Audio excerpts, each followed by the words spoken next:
Welcome back to 59 Minutes. Levi We are speaking to Paul KAVUMA. He is the CEO of Catalyst Principal Partners. Glad to have you, sir. Thank you very much. Let's talk about this deal with Grit and Orbit. Can you explain to us the model? Sure. Look, well, for this region, it's quite an innovative approach. As you know, with the advent of COVID, challenges in liquidity in the market, banks also contracting in terms of lending, we adopted quite a novel approach to strengthen the balance sheet of Orbit.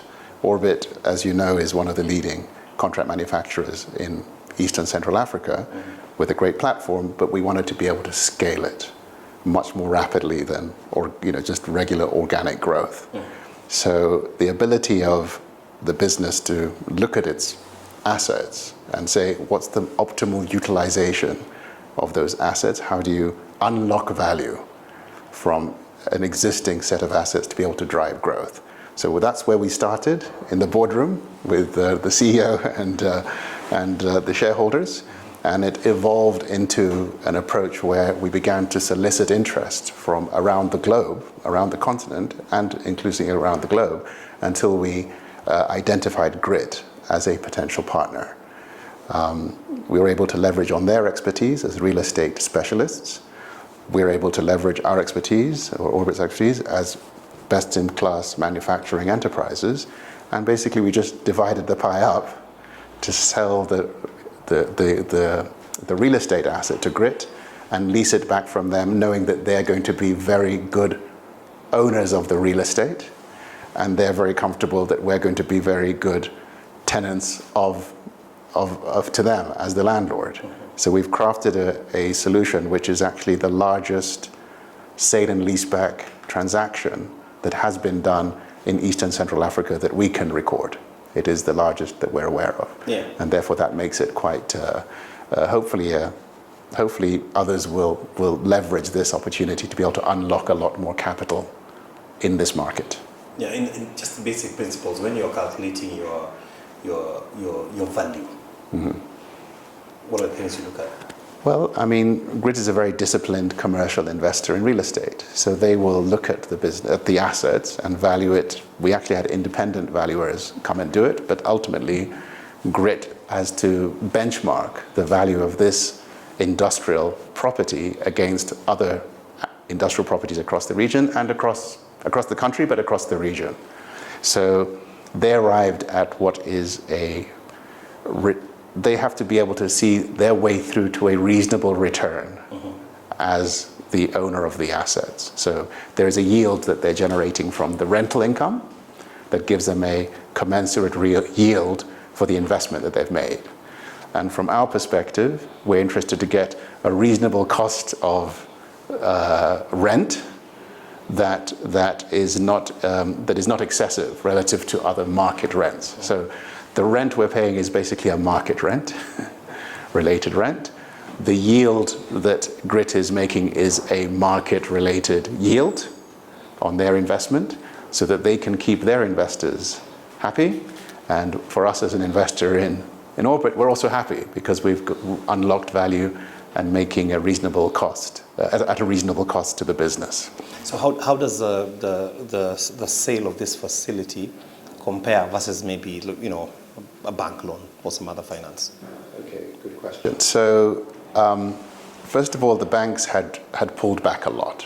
If we know the amount of lending in the last number of years has been relatively slow. And that's because there's products like treasury bills and other things that banks are investing in, which are considered to be safer investments for the banks. So the first port of call was to talk to our own bankers and to other bankers in this market, most of which were anxious because they're looking at the volatile market, the impact on supply chain, the impact of COVID and all these other things, and they're saying, we're not sure what the performance of the businesses are going to be in the next couple of years. So the banks were actually quite conservative, okay? So having gone down that route, and we're saying, well, actually there's only so much the banks will lend us based on the potential cash flows which we can't underpin, right? Let's find an alternative way of raising funding. So one was to go to the equity markets, and the capital markets were also under a lot of pressure. Investment flows into East Africa broadly has also been under pressure. So then you start looking at innovative capital market solutions, and this is how we arrived at GRIT. So it is the difference between GRIT and a normal bank is that GRIT is a specialist in real estate, right? So a bank will lend you to go and get a mortgage, but they can't tell you how to build your house. They don't know the quality of the materials that the cement company is using, or the bricks and the mortar, and they can't tell you the average utilization of the property. They can't tell you the optimal utilization of that property. They just look at your income and they say, you're going to buy an asset, I'm looking at your income, you're working for a big organization, we'll lend you against your income, okay? Underpinned by an asset, right? Whereas GRIT is doing more for us than just buying and leasing it back. They're selling and leasing it back. They're also developing for us new property. So it's also an expansion of our existing plant, right? They're also upgrading the existing plant to international best practices. Not just, we're complying with, let's say, regional best practices, but GRIT is going to upgrade the property to international best practices across the whole facility. And then there is a significant block which they're building additional capacity for us, so that we as the manufacturer can focus on building the manufacturing capacity and the business and building. And we now know in 2 years from now, we're going to have X thousand square feet extra space. They've committed it to us. We have 100% confidence in their ability to deliver. So now we can just focus on building volume. And by unlocking capital, we're able to focus our energy and attention on driving growth across the region. Sounds like a win-win. I think it's a win-win, certainly, for our business, and I think for GRIT, it's one of their landmark transactions as well. Yeah, but when people do deals, they also look at risks. Was there any risk here? Yes, there were plenty of risks. The transaction has taken quite a long time. Okay, so we began to think about this probably 18 months ago, maybe even a little bit longer, right?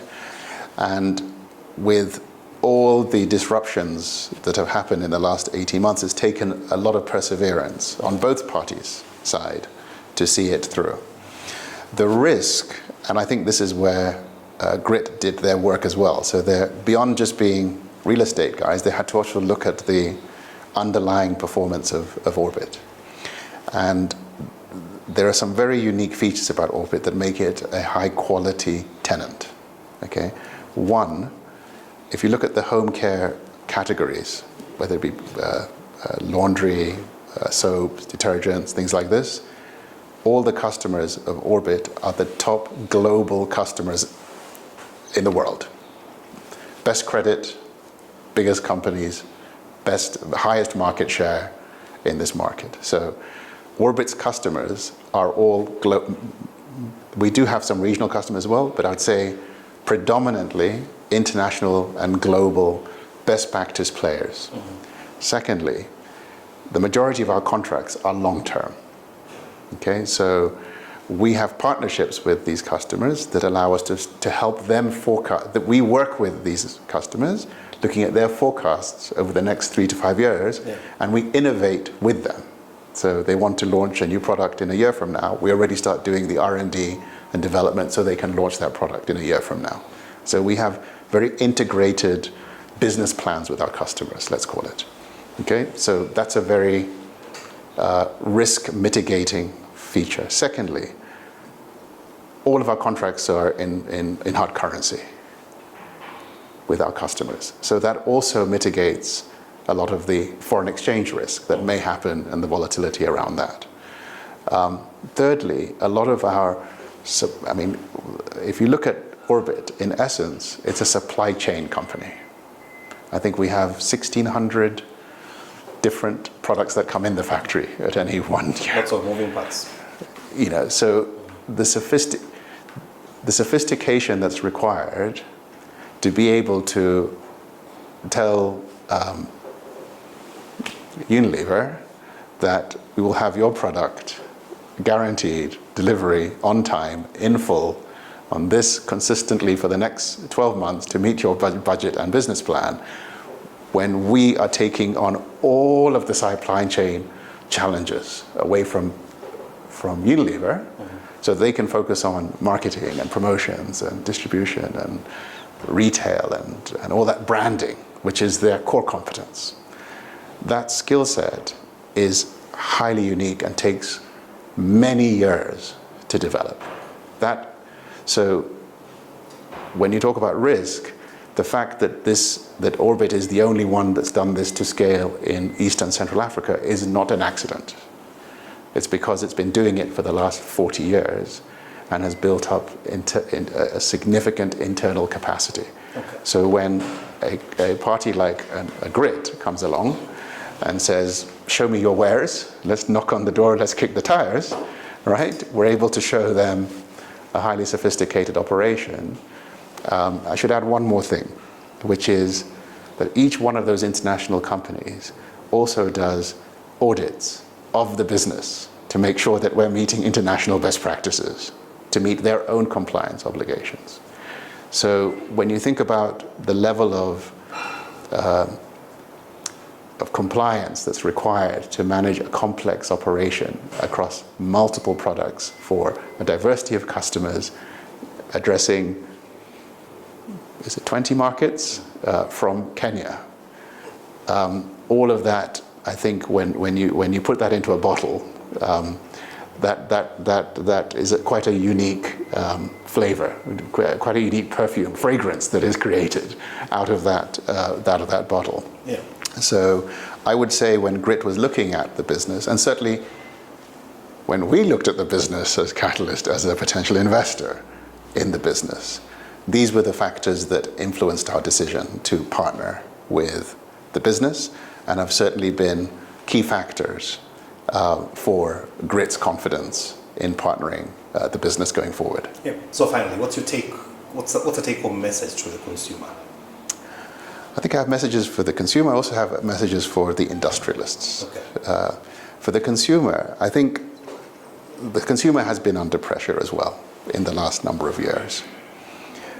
And maybe this is a message for the policymakers as well, that if you want to create value in this economy and you want to deliver high quality, affordable products to the consumers, okay, consistently, then you need to be able to, both the policymakers and the industrialists need to start to aspire to the kind of standards and value addition sort of framework or model, let's say, that an Orbit represents. If I look at, so from the consumer is benefiting from the fact that you're not importing Omo from India. The consumer is benefiting from the fact that we are doing the heavy lifting of sourcing the 100 ingredients that go into a pack of Omo and do the value addition here and employ 1,000 to 100 employees in this country to deliver the product at high quality and low cost to the consumer. So that's the value addition to the consumer. Mm-hmm. The enabling environment is for us to be able to do that efficiently. That means, what does that mean from a policymaker perspective? We are constantly engaged on issues of duties and tariffs and things. We want to get raw materials into this country as low cost as possible so that the value addition is done here and that we can deliver to the consumer at low cost.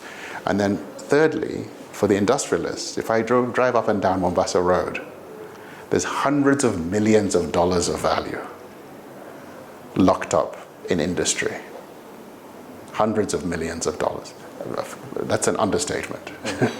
Okay? It's billions of dollars is locked up in underutilized assets. This is an opportunity, and I think we're sort of maybe trailblazing this as Orbit, an opportunity to really rethink our the utilization of our assets and how do you creatively fund your businesses, particularly when liquidity is under pressure, when margins are under pressure, when there's a lot of disruption and dislocations in the markets. It should encourage industry to be a lot more creative about how they look at their balance sheets. So that would be my parting thoughts. Thank you. Thank you so much for your time. Pleasure. Paul KAVUMA, CEO, Catalyst Principal Partners. We appreciate it. We'll be following up to see how, where this goes from here and whether it catches on. Thank you very much. Appreciate it. Thank you. All right. That's 59 minutes for today. See you next time.